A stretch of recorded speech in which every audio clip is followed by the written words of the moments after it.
This is Group E, so maybe it's Group C. I think it should actually be Group F. I'll kind of look it up later. It's no problem. It's on Wikipedia. Yep. But guys, we're live with game number 1, and now starting on Whirlwind, the bottom right of the map, we have the one and only DRG. Dong Ragu here in purple. And starting at the top right, we have his opponent, a former Complexity player. It is GanZi.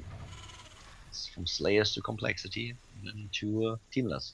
Yes, GanZi, a player who has changed teams almost as much as Genus, feels like. Not as often as Naniwa, not just yet. That's true. I'm actually really excited to see how Sase is going to do in this group. We actually saw him come to the studio yesterday. Yeah. Talked to him briefly. I still don't really know what he did at the studio. I guess he probably just visited because we had Parting playing and he wanted to observe the game. Yeah. He was back in the backstage area a couple of times smoking with the guys. But yeah, he was at the studio and we talked a little bit, but we had quite the casting day yesterday. Didn't even have breaks between the best of threes. Production just decided, no, we don't need that. Yeah, I mean, that's the thing. Like, normally when we cast Golem for quote-unquote 6 hours, it's like not actually 6 hours, but in this case, it was actually like 9 hours, and it was actually like 9 hours. It was fun. It was pretty cool. It was really fun, actually, yeah. There's the hatch now. Hatch first for DRG. GanZi at the top right now with his expansion first going right into the command center. It's a pretty big map here. Yeah, it's massive. Mech is what I would expect to see from GanZi. Although, to be perfectly honest, because he's been injured a little bit, and because he has not been playing in Korea, it's actually been a little bit tough to follow him, so I'm not sure what his real style is on this map. But yeah, right, a lot of talent players decide to go mech on this map. You can also go for bio. We've seen this being tried by a lot of players. Also, he had IronSquid, by the way. But on the other hand, mech is a strategy that a lot of Terrans will choose. And MVP being one of them, just to name one example. He's gonna play in the last IronSquid group, as already mentioned. So definitely make sure that you check that one out. That's gonna be a very interesting one. And currently what we have for GanZi is actually gas. Headed into one refinery. We have him with the barracks already at the front. This is the first one, of course, as he started with the CC. And these games, these first 2 games, just set the pace of the group. You want to end up in the winner's match. In the end, even if you lose, the one thing that is the most important is that you take 2 wins in a row. That's what it's all about. Yeah, exactly. Very important. CC finishes up here 8 lings for DRG. That's a lot. That's a lot, man. Normally you see 4, maybe 6, but 8 is definitely going to force GanZi to pull his STVs out. And if he doesn't react quickly, he's going to lose several of them. He should have 4, I think, down there by the time the lings get there. Yeah, I mean, if you just look at what we have now, we are starting with a supply depot. There's no bunker at all. We have the factory started, and the second marine was going to be out. Here's the bunker, but that bunker is not going to finish. That's going to be a bit of pressure. That's not going to kill GanZi, but it's definitely going to screw things up. The mules, man, he dropped both mules at the natural. That's really unfortunate for him. And there we go. The Zerglings are running in. Here we go. The wall is not there. Well, he actually just runs by. The Marines are actually attacking the depot. He needs to raise, and actually he doesn't, but it's because he feels that it doesn't matter because there's a hole in the wall anyways. Well, it's surprised DRG goes for this type of attack where the Marines and the SCVs are together to defend, but he still actually takes both an SCV and a Marine out, it looks like. Yeah, not really the most cost-efficient trade, but he's killing mining time and he's screwing the timings up for GanZi a little bit. I would have rather seen him force the mules off the line and then make the Marines come down to him. That's what I would have done in that case, but I guess he wanted to get some scout information as well. Now he knows about the factory. I actually agree here. I mean, that's something that he could have done. That's one of the things that I would rather have expected, because if you are able to make that happen and just make sure that your opponent is losing mining time not only with the SCVs but with the mules, that is just so important for you. DRG, on the other hand, as you can see now, is getting a little bit ahead in the harvest account, just what you would expect. We have him with the 3rd base, not towards his opponent, but starting to the left side of the map. And GanZi is the one where we expect a reaction now. He needs to do something, and what's it gonna be? It actually does not look like we see your everyday Hellion transition. Is he gonna go into... Okay, I was about to say... Oh, yeah. I was actually freaking out. I was like, is he gonna go into his fast siege tanks? And wow, actually we're gonna see late Hellions with Stem, and he's gonna probably make a starport to get some medivacs up very quick on that reactor. Yeah, it kind of looks like it. We have the Stim a little bit faster. One Hellion that he has already scouted the 3rd base now for DRG. And DRG with the creep spread once again. We've seen this yesterday at the Blizzard Cup. He's really paying attention to his creep spread against Terran.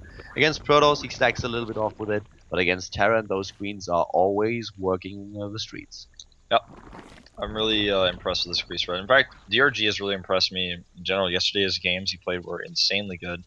And this is during a time where DRG has looked a little bit shaky compared to his dominant performances in the past. And so it looks like he's definitely going back up to where he once was.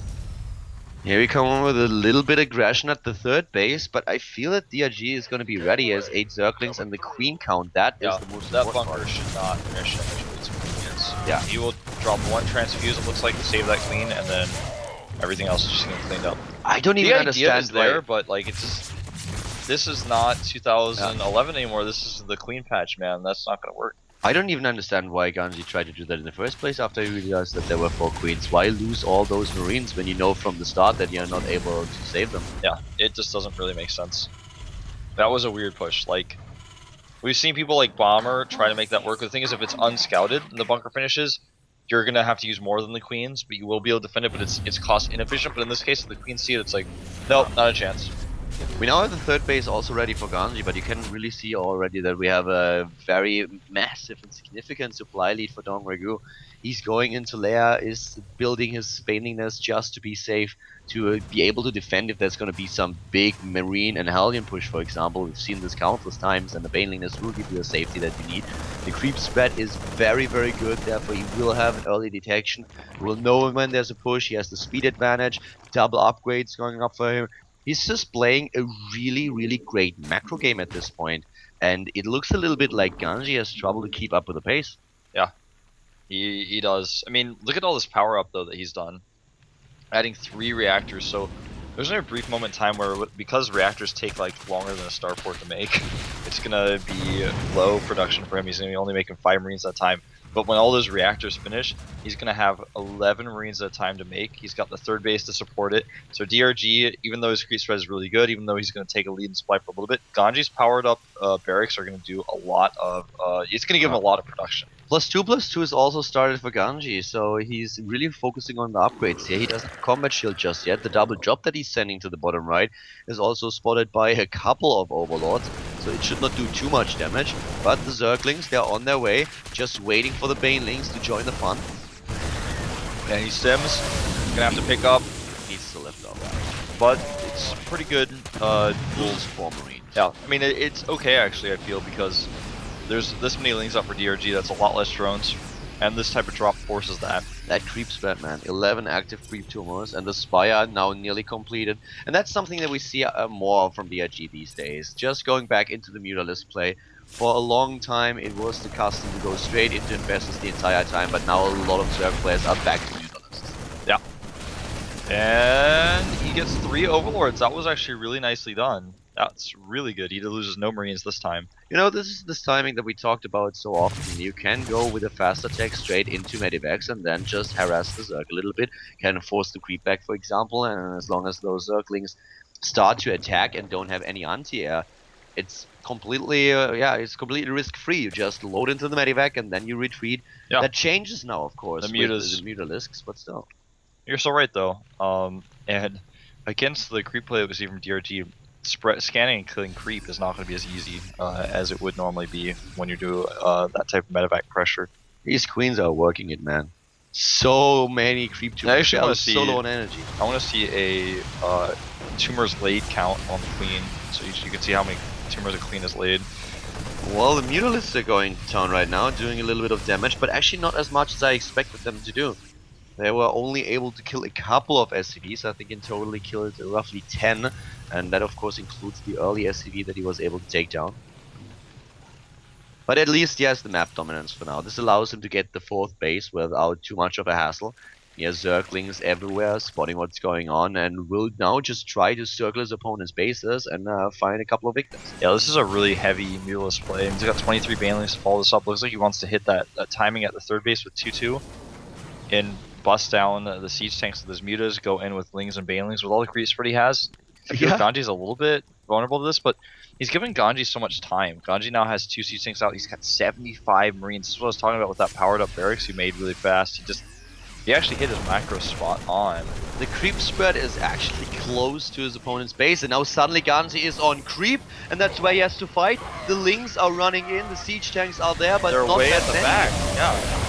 And here come the Banelings. It's Oh my actually God. just gonna crush through here. That's a bloodbath move. That That's was a bloodbath. He is busting through the wall. There It's is not even only over yet. siege tanks Yeah. left. He could lose the game right here. The Milos didn't even really participate. Now they're going to. They're going to take out the medevacs, and it looks like GanZi is just going to die. He doesn't have enough. He had a ton of Marines, but they were on creep, and he was not prepared for that type of attack. There were, what, 40 Banelings, something like that? Yeah, there are way too many Zerglings left. They're just moving in. The complete mineral line of the natural is already dead. And in the main base, we saw more and more Marines just fighting the dust.